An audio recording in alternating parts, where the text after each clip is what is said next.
Silent, ready, 5 second, start. महोदय, पंजाब के अंदर चंडीगढ़ का झगड़ा हो, सरकार ने जिस झगड़े को टालना चाहा वह झगड़ा और अधिक उग्र रूप लेकर देश के और सरकार के सामने आया। इसलिए मैं चाहूँगा कि सरकार को आगे के लिए यह परंपरा डालनी चाहिए कि जब भी इस प्रकार के कोई प्रश्न आए तो उन प्रश्नों पर दृढ़ता से विचार किया जाए और तत्काल उनका समाधान किया जाए।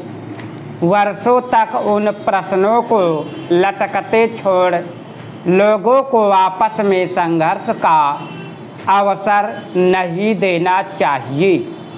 मैं आपसे निवेदन कर रहा हूं कि जो राष्ट्रीयकरण के समर्थक हैं वे भी राष्ट्रीयकरण को साध्य नहीं मानते। प्रधानमंत्री ने स्वयं स्वीकार किया है कि अनेक देशों में बैंक सरकार के हाथ में है, लेकिन बैंक सरकार ने ले लिया तो समाजवाद आ गया। ऐसा कोई नहीं कह सकता जिन देशों में समाजवाद नहीं है वहाँ बैंक सरकार के हाथों में है। फ्रांस में समाजवाद नहीं है, सरकार ने बैंक ले लिए, और ऑस्ट्रेलिया में बैंक सरकार ने ले लिए थे, लेकिन बैंक कर्मचारियों के आंदोलन के फलस्वरूप चुनाव में जब नई सरकार बनी तो बैंकों का राष्ट्रीयकरण समाप्त करना पड़ा। राष्ट्रीयकरण कोई हर रोग की रामबाण औषधि नहीं है और राष्ट्रीयकरण सरकारीकरण में नहीं बदलना चाहिए। जिस तत्परता से सरकार ने बैंकों को अपने हाथ में लिया है उससे आर्थिक क्षेत्र में कठिनाइयाँ पैदा हो सकती हैं। नए नए लोगों में नई नई आशाएं जागी हैं। क्या ये आशाएं पूरी की जा सकेंगी? अगर ये आशाएं पूरी नहीं की गई तो उनके परिणाम भयंकर होंगे। सहकारिता के क्षेत्र में हमने लोगों में नई आशाएं जगाई है, हमारा तंत्र उसको पूरा कर पा रहा है। समाजवाद मात्र इरादा नहीं है, इरादे अच्छे हो सकते हैं, नेक हो सकते हैं, लेकिन जिस मशीनरी के द्वारा, जिस तंत्र के द्वारा वह इरादे व्यवहार में लाने हैं, अगर वह मशीनरी भ्रष्ट है, अगर वह तंत्र अक्षम है, अगर जनता के प्रति उनके हृदय में सहानुभूति नहीं है तो फिर राष्ट्रीयकरण भी सहकारिता की तरह से एक बदनाम चीज़ हो जाएगी। सरकार बहुत से कारखाने चला रही है, कुछ अच्छे चल रहे हैं, कुछ बुरे चल रहे हैं, लेकिन कारखाने चलाने के लिए, सरकारी संस्थाएं चलाने के लिए जैसे आदमी हमें चाहिए वैसे आदमी तैयार करने का हमने प्रयत्न नहीं किया है। सार्वजनिक उद्योगों को सफल करना सरल नहीं होता।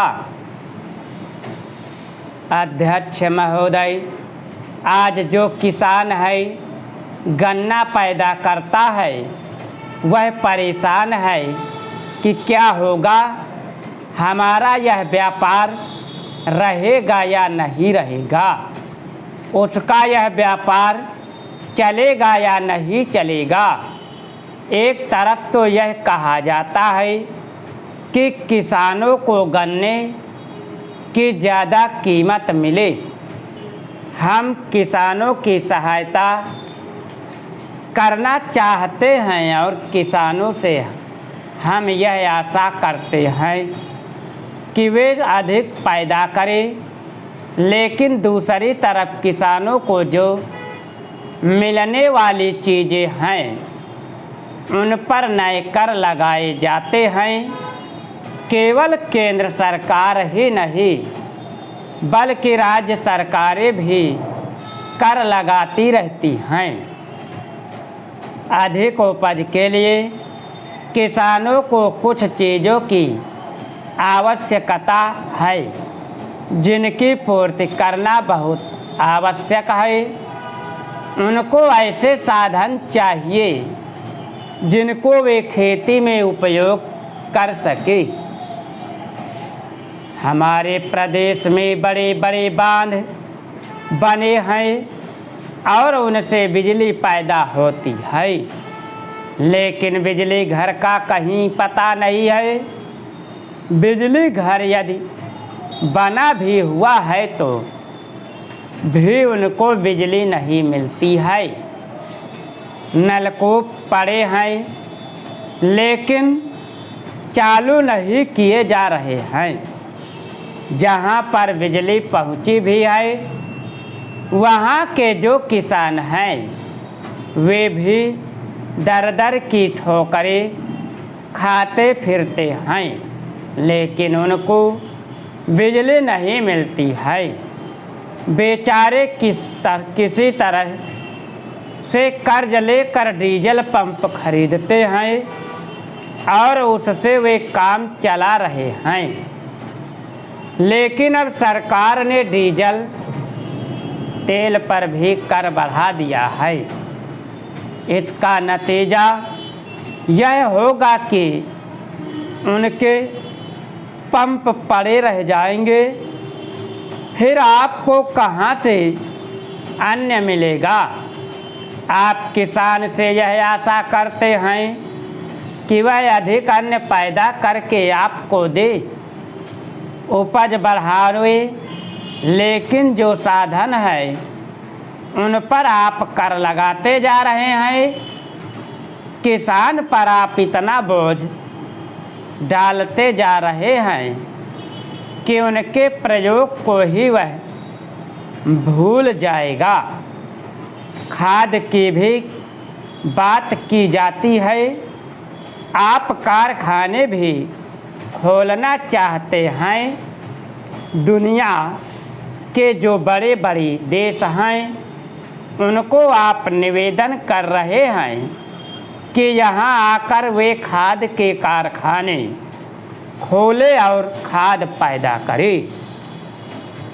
क्या खाद आप इसलिए पैदा करना चाहते हैं कि किसान उसको ले जाए और उसकी फसल भस्म हो जाए? कारण यह है कि उसको समय पर पानी तो मिलेगा नहीं। अगर पानी नहीं मिलेगा तो खाद किस काम आएगा। इसलिए आवश्यकता इस बात की है कि उसे पहले पानी दिया जाए। अध्यक्ष महोदय, मैं आज एक ऐसे विषय पर बोलने जा रहा हूँ जो देश के सामने एक बहुत बड़ी समस्या बना हुआ है। आजकल कृषि पर बहस चल रही है।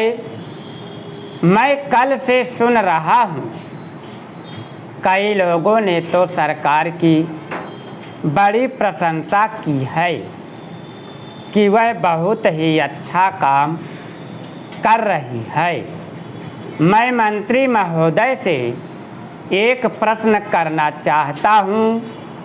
मार्च में मंत्री महोदय ने एक प्रश्न के उत्तर में कहा था कि 2 वर्ष में हमारा देश आत्मनिर्भर हो जाएगा। मैं जानना चाहता हूँ कि ऐसा कहने के पीछे उनका आधार क्या है। स्टॉप। अगर तुम लोग नए हो तो सब्सक्राइब करो, वो जो लाल वाला बटन है उसके साथ सूर्य नमस्कार करो या फिर अनुलोम विलोम, मुझे नहीं पता, बस क्लिक हो जाना चाहिए। अब मैं